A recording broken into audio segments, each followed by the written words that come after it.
Hey everyone, welcome to the Midlife Motorhead Podcast. We are on episode 24. Gene, I heard you bought a new truck. I did, Trotty. I did. And I think there's a pretty good story that goes along with it. And I think we'll call this one The Tale of Two Trucks, because I want to tell you about an experience I had a long time ago and a recent experience.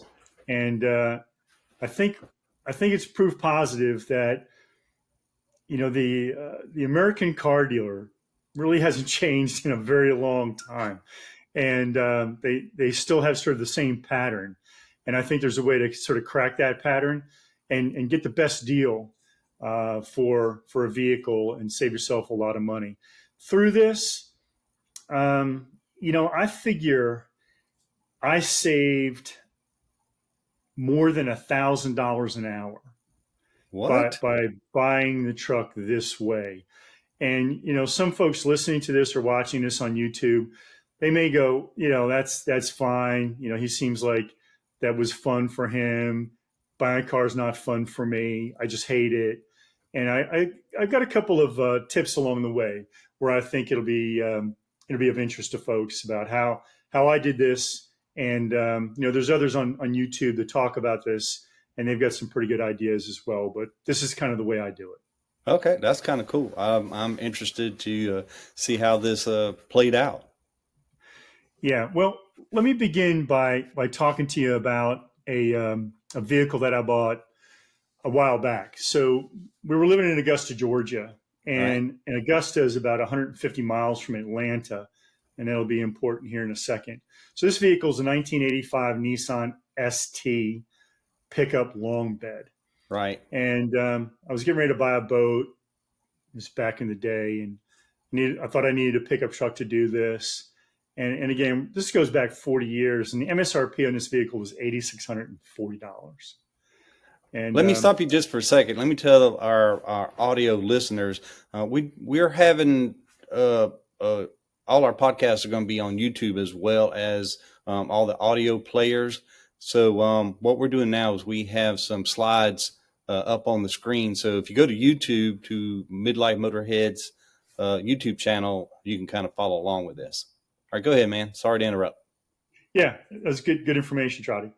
So I kind of thought I had in mind what price I wanted to pay for this vehicle, and I got in my little car and drove down there, and the car that I drove down there was actually a company car, Mhm. and the salesman kept pressing me, for all kinds of information.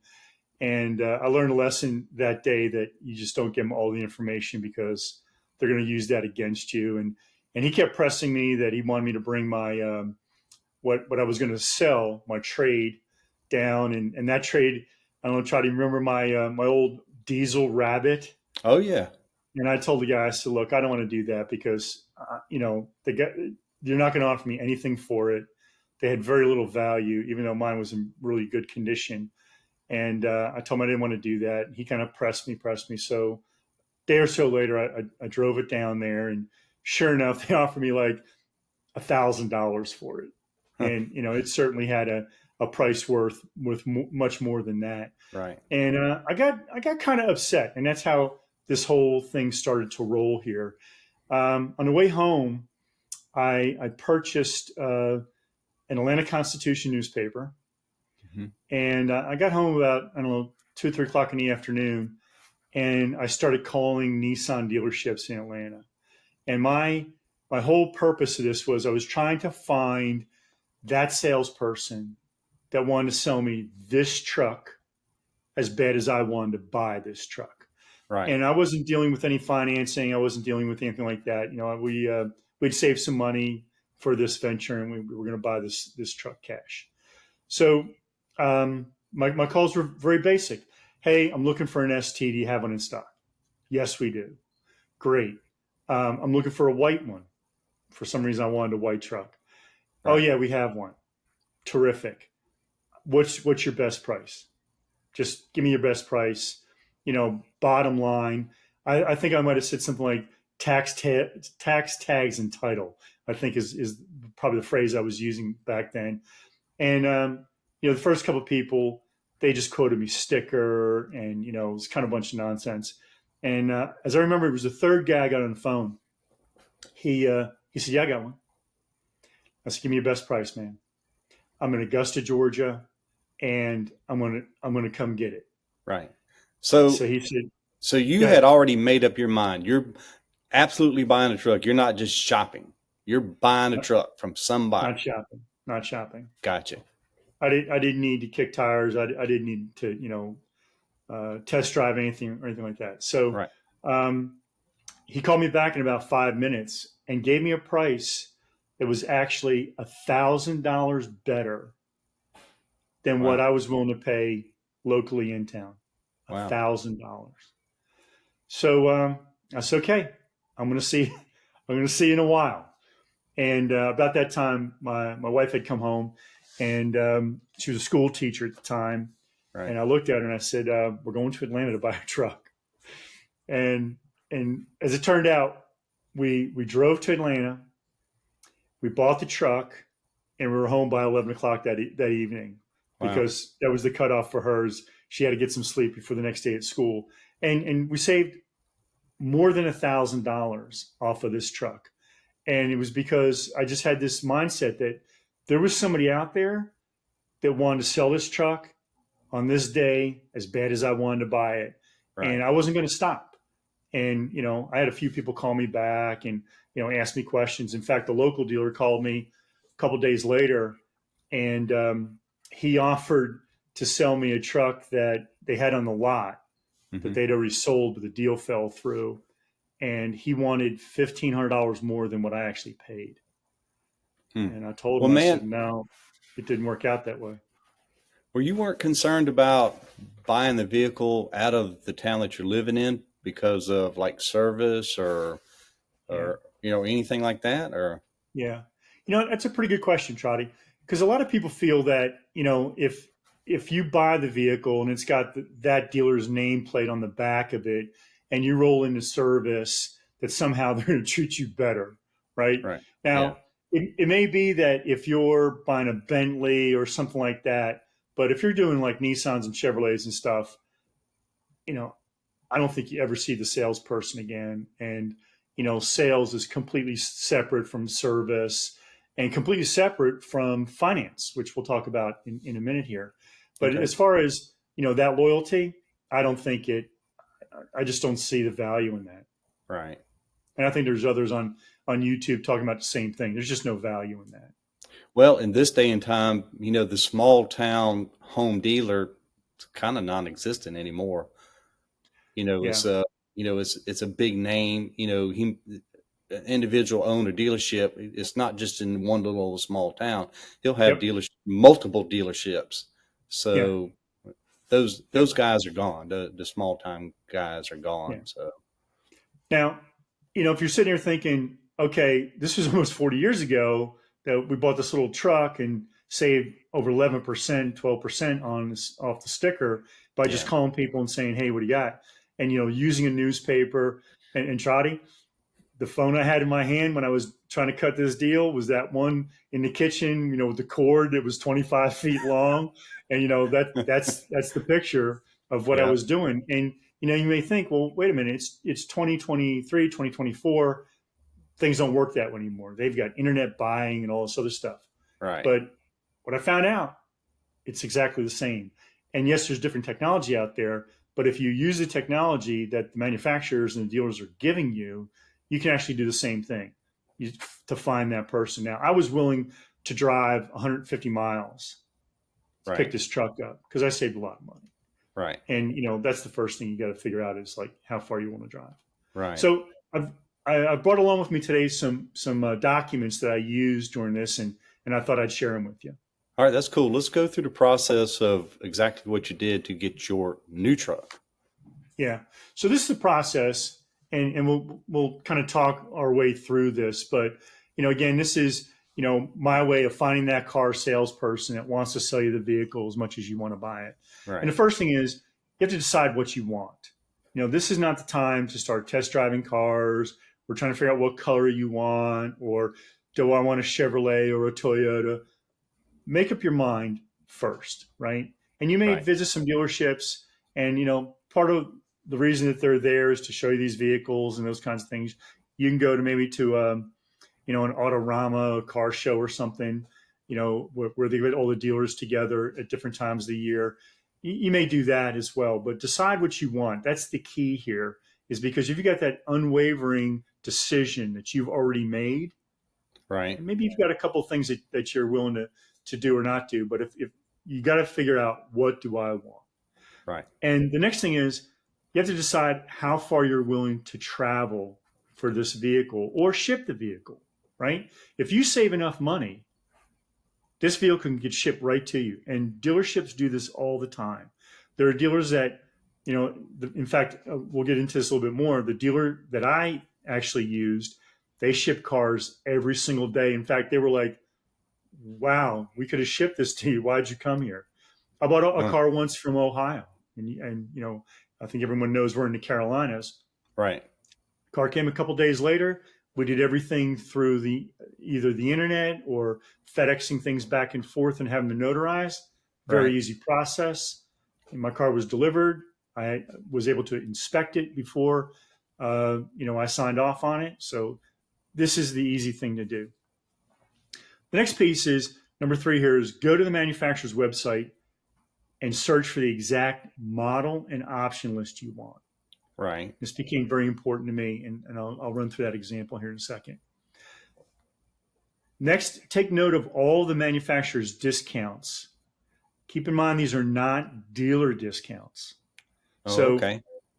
right. So if the manufacturer's giving something up in terms of, loyalty cash, or I used, and I'll go ahead and let everyone know, Costco was running a special deal with General Motors vehicles. I saved $1,000 just because I was a Costco member. Oh, wow. Wow. I seen Right? something, I watched a YouTube video not too long ago. These guys, I think their YouTube channel is Car Edge. It's Ray and Zach, it's a father-son team, Yep. mentioned the exact same thing. Yeah. Those guys are very good. And I would say, hey, in order to kind of augment what we're doing here, people should go there as well and listen to what Yeah, they've they've got a got lot to of say. a lot of detailed information and a lot of little tools and tips Yep. and tricks and stuff. So it's pretty cool. Sounds like you did a lot what they suggest in their videos.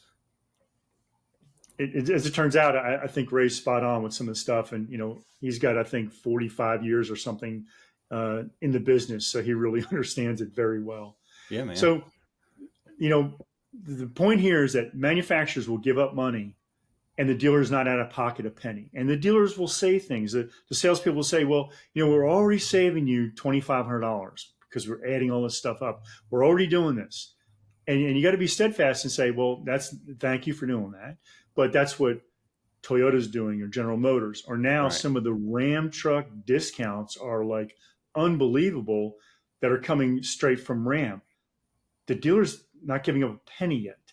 And Right. believe me, those trucks are stacking up. They really want to sell them. So that's the starting point, is you've got MSRP, then you've got what the manufacturer's willing to do. And now we start talking about what is the dealer willing to do. Right. So once you've figured out, by going to the manufacturer's website and searching for the exact cars you want, and don't get caught up in, clicking on the site that says, here's the 5 closest dealers, which one you want to deal with. Right. Clear that out, go back to the manufacturer's website, because you want to look at the inventory everywhere, Right. because you'll get a really good sense on what's going on in the marketplace at this given time. So you print out the window stickers, those vehicles you're interested in. And I had 10 or so that I was dealing with. And then I started to interact with the websites, all these AI bots that are on there.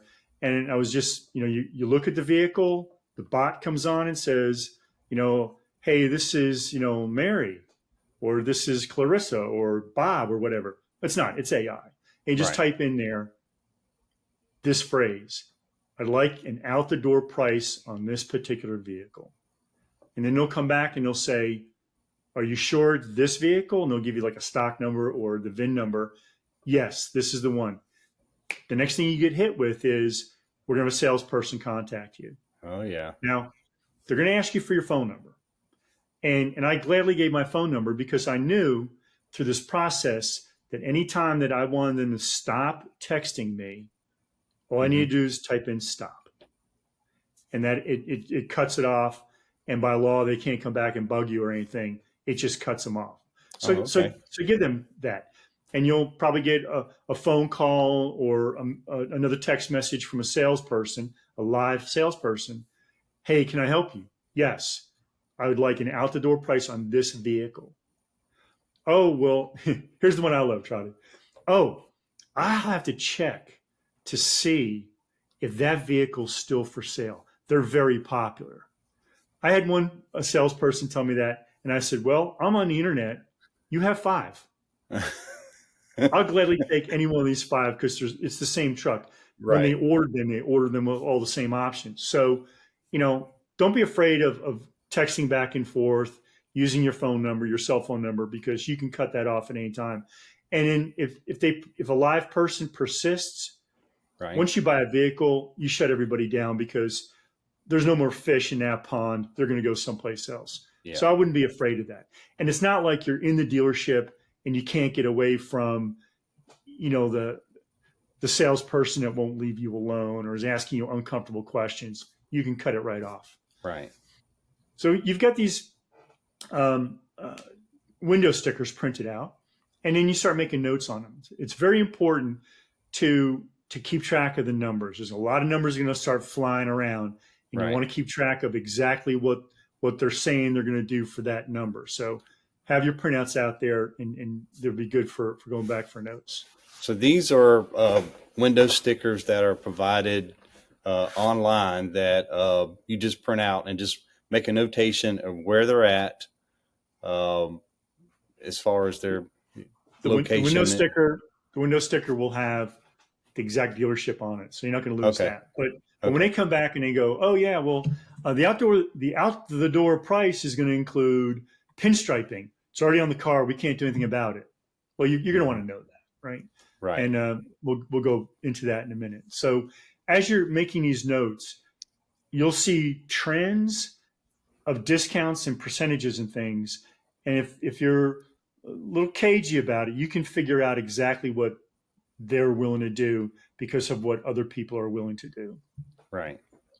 And once you've got this agreed upon out the door price, that's when you start discussing financing if you need it. Mm-hmm. If they say, well, we got 1.9% financing early in the process, I don't care. Because what they're going to try to do is use the manufacturer's pricing, financing discounts to make you think you're getting something off the vehicle, and you're not. Out the door price, then you start talking about financing. Right. If you're local and you want to start dealing with trading a car in, you do that next. Right. Lastly, number 10, most important thing, get this offer in writing before you leave your house. Right. You can do this all at your kitchen table. It took me about, over 2 days, maybe 8 hours to do this. Mm-hmm. I saved more than $1,000 an hour. Right. And I'm being this is just doing homework at home instead of sitting in the dealership, because you can sit in a dealership for 8 hours. Pretty easy. You can sit in one dealership for 8 hours. Right. And what they don't want to do is they don't want to let you leave that parking lot. Because as soon as you leave that parking lot, chances are like 80 or 90%, they will never see you again. Yep. Because even if the next dealer is not that good of a deal, if they just meet the first deal, people will buy that car because they're sick of the process. Yeah. But this is very deliberate. You're telling them right up front, I want your best price. I don't want any shenanigans. I want to move on. Right. And we'll talk about that. So I've got some examples here I can share with you in the audience. All right. Yeah, cool. Let's look at them. So I bought a Silverado truck, right? No surprise. And I wanted a black one. Right. So this is going, and I went past the local dealerships. I'm sure they're fine people, but when I started printing out what exactly I wanted, the local people, because they knew where I was, they knew by my phone number. They weren't as anxious to deal with me. But you'll see here a couple things. my search results are 2,000 miles from Right. my zip code here. Right. And there's 71,479 Silverados either sitting in a dealership in the United States or on their way to the dealership in the United States. Okay. So then I said, well, okay, fine, but I want a high country Right.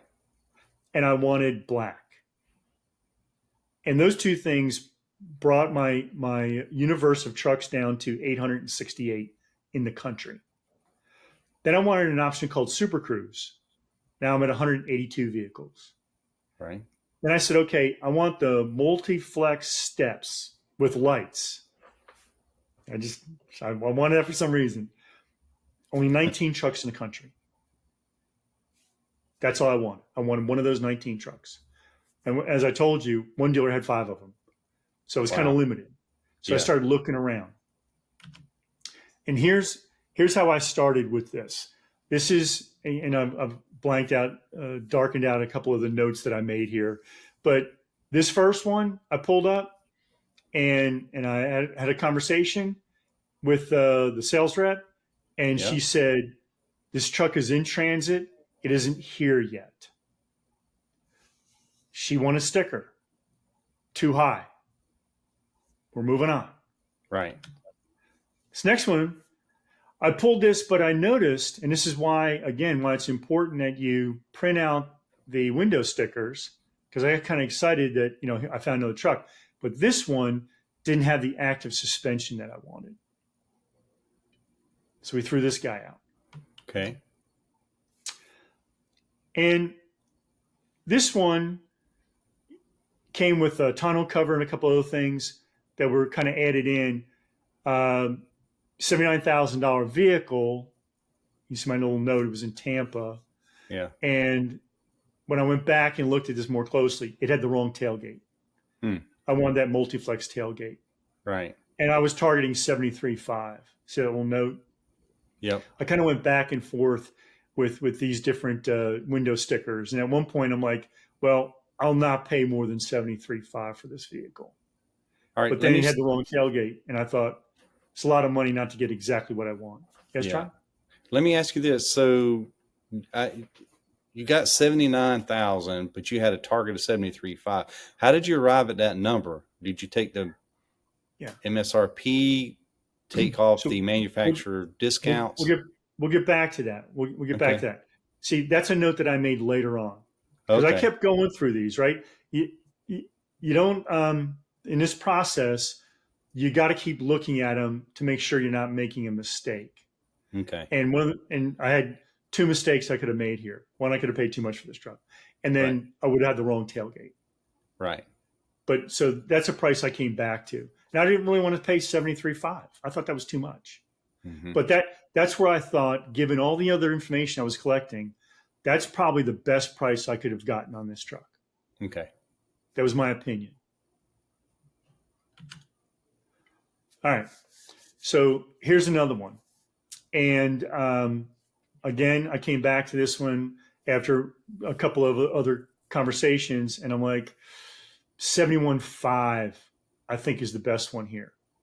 I had a live conversation with a salesperson, and he was not budging. Didn't want to hear it. So you see my little note there? Nope. Yeah. Crossed it off. And once you cross one of these off, you just don't go back to it. Now, did I get a follow-up text? Yes. What did I do? STOP, stop. Boom. Yep. They never bothered me again. Okay. So here we are. Got pretty close on this one. You see my little note here, 76,735. That was the sticker price on this vehicle. Okay. And you see my note here where I wrote that I counted at 71,500. Mm-hmm. And the reason I did that is along the way, this particular dealer actually sent me this paperwork. And they said, because I asked for it in writing. Right. I wasn't done yet, but I want it in writing because there was a couple things that they threw on here that I kind of didn't appreciate. One of them was this protection package. And what bothered me about the protection package is one of the things that they told me was initially, it's already on the vehicle. We can't do anything about it. It includes wheel locks. If you go back and you study the window sticker, wheel locks are already on the vehicle. So they want me to pay twice for that. And I think there was some pinstriping or some coating or something. And if you listen to Ray and Zach, they'll tell you, don't pay for any of that stuff. Right. Now, you see here, I've got a couple of notes. Red tag, 500. Inventory blowout, 4028 in a Costco. So there's $5,528 here that were coming from the manufacturer. Okay. And I did a little calculation here. 3% is what I was kind of hearing from other people. I came back and I thought, okay, I'm at $71,243. I countered at 71.5. What do you think they did? They came back with a lower price than what you gave them or what you offered them? No. They came back at a higher price. What? Not at 71. I counted at 71.5. I said, I'm willing to buy this vehicle for 71.5. They came back and said, no, 72,000. Oh, $500. $500. $500. What's that? 0.1%? Yeah. They come back at 72. I stopped communicating with them. And I stopped only after I did one more thing. I opened up my circle one more time and I found a vehicle in Texas. Now I've left the name up here, Classic Chevrolet. These guys were top notch. And you can see here that on the top, they were going to give me a 60-day tag during the conversation I had with my salesman. Right. They estimated my out the door price was going to be $70,256. That included tax. We see the number 68,210. Yes.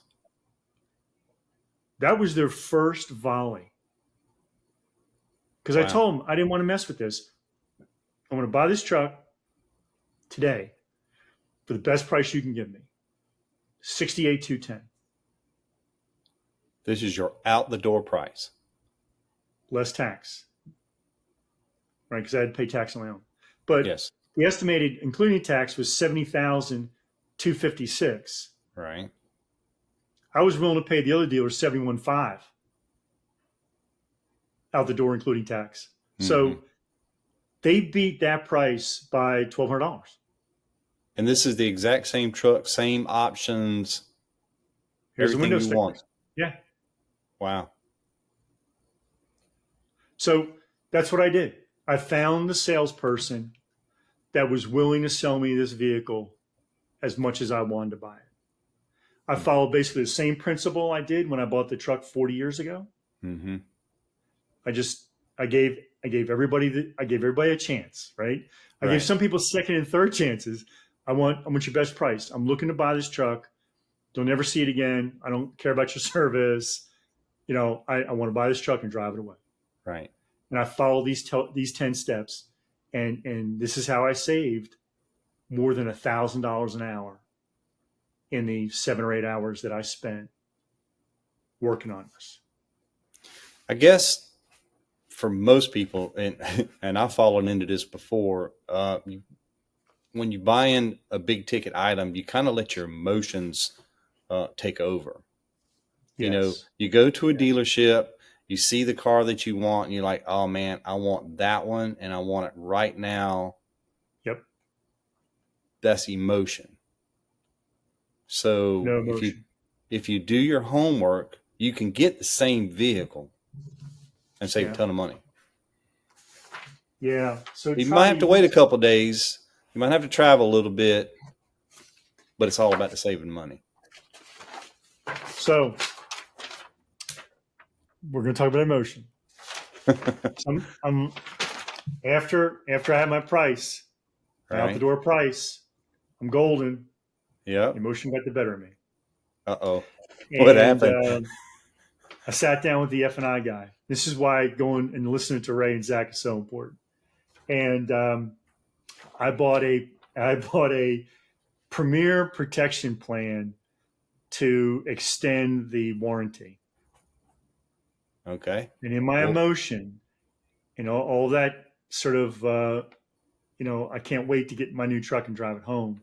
I bought this thing for almost $3,000, and I and what got did home it and what did it give you though? So I guess the I thought manufacturer gives I you a thought certain what I was warranty. buying. Uh-huh. I thought what I was buying was extending my General Motors bumper to bumper warranty. Oh, okay. And I got home and I read it again, and I'm like, nope. This is a third party. I can buy this anytime I want to in the next 36 months or whatever. I Right. don't think I need it.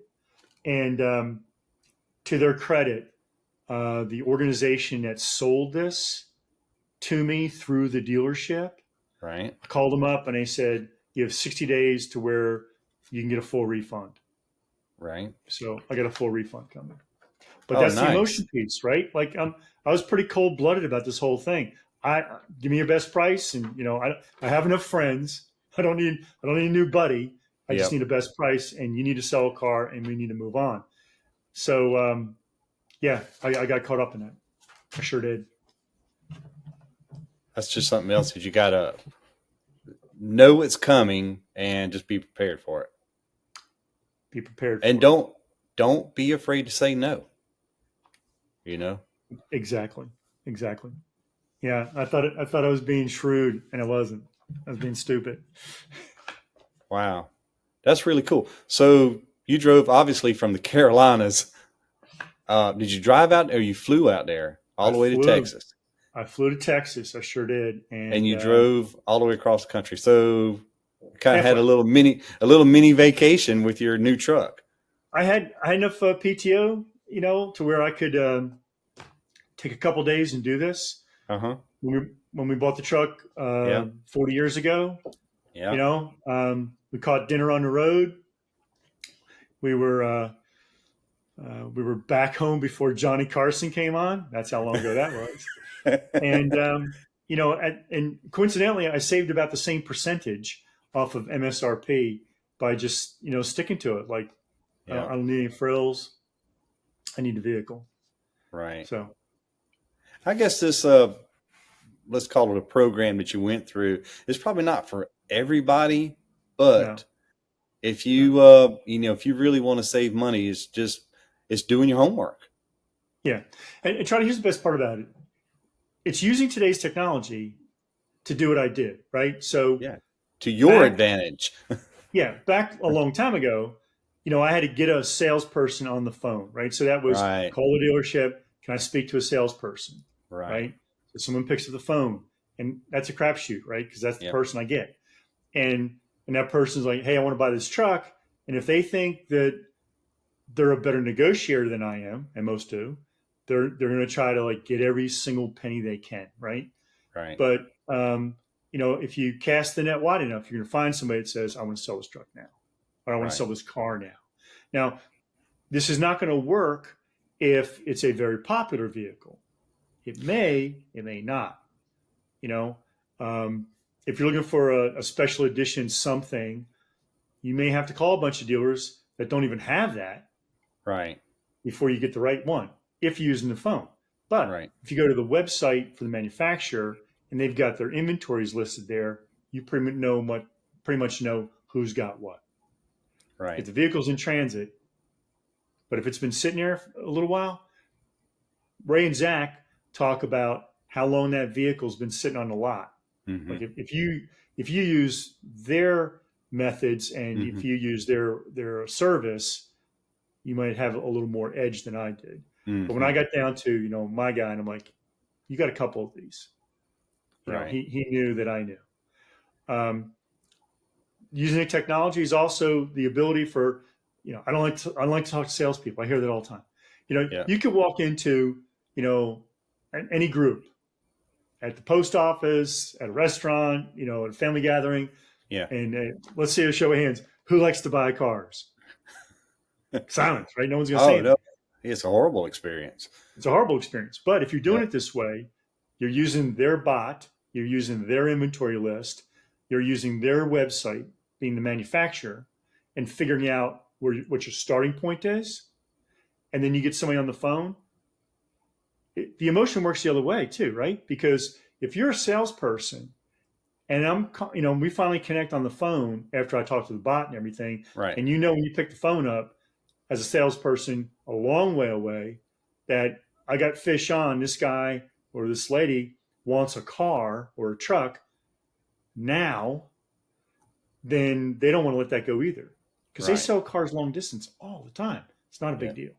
Right. So their emotion is, I want to sell this. And if you're like, I just want the best price out the door, then they know where you're coming from and you know where they're coming from. So it's easier to do that. And you don't have to play nice. You don't have to ask them about their kids. You don't have to do any of that. It's Right. like, I'm here to buy a car. And once I get my car, I'm going. And they accept that because, that they see hundreds of people sometimes a day Right. or at least a week. And, they are there to sell a car. You come into their life to buy a car, you follow these steps, it can be seamless, you save a lot of money. Yeah. Just don't be afraid of losing the deal. You see, if you got a vehicle, there's more vehicles just like what you want out there. Yep. So don't be afraid or get sucked into that. If I don't agree to this extra $500 that you would have spent to the dealership that's actually closer to you. Yep. But you just went for that little bit more effort and you save money. It was $1,200. Right. Oh yeah. Yeah. It was $1,200. And it was the very next dealer I contacted that said, no, this is our price. Right. That was Classic Chevrolet down in Dallas. Wonderful people. They sell a ton of vehicles. Right. Ton of vehicles. And they said they would have gladly shipped it to me. Yeah. But I need a vacation. Well, you said you've always wanted to drive across the country, so you got to 3/4 of the way? At least half. Yeah. That's pretty cool. So you happy with it? Love it. Fantastic. And it's a diesel. I don't think we talked about that. It's the new 3-liter diesel. Oh, okay. Yeah. And it's a fabulous truck. Yeah, cool. Got good gas mileage on the drive on the brand new truck. Yeah, actually, surprisingly good. Oh, yeah. Cool. Yeah, that's cool, man. I'm very happy for you. So good tips and tricks to learn for any of the guys or gals that are listening. You want a new vehicle? This is something you should consider. Do your homework. Don't be afraid to say no. Save Easy money. way to do it. Yeah, absolutely. I had some emails and some phone calls afterwards for a couple of days, and I would just answer and be polite and say, hey, I bought a vehicle. Thank you. Right. Yeah. The one dealership that they lost a deal over $500 because I was at 71.5 and they came back at 72. Yeah. That salesperson wasn't happy, but he had a shot, man. He gave it a good swing, but it's not what you wanted, and you told him up front. And this is what I want to pay. Here's the most important thing I want to mention. And while I did show one worksheet from one dealer, the dealer that lost the deal at the end, that salesperson accused me of taking their numbers and shopping them. I did not do that. Right. I did not do that at all because you can't do that with the bot. You got to start with the bot, the AI bot. I want an out the door price. That's where you start. And while I was looking at my figures, I was not sharing anything with anybody. Right. It's a one-way street. You tell me what your best price is, and if I say yes, I'll say yes. If not, that's it. And if you're still undecided about exactly what you want, you can go to a car dealership and you can look at cars, you can drive cars. Don't feel like you've got to buy from that nice person. Nice person is there to really get as much out of the deal as possible for the person they work for and themselves. So absolutely go there, look at things. And if they are the best fit, they'll show it in the numbers. They show it in the numbers, then you buy it from them. The local dealers around here, they were several thousand off the mark. I was really shocked. Really shocked. Yep. Good stuff, man. Yeah. Thanks. I'll take you for a ride one day.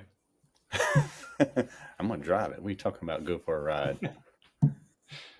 Hey, All listen, right, folks, I hope this helped you out. I think it was a good experience. Gene did his homework, got a brand new truck, got a great deal on it. And so go to YouTube, give us a like, a subscribe, hit that notification. We're starting to record all our podcasts and video at the same time. So we're hoping to bring some more good information, some more value to you. So if you could do that, we'd appreciate it. Gene, any closing comments?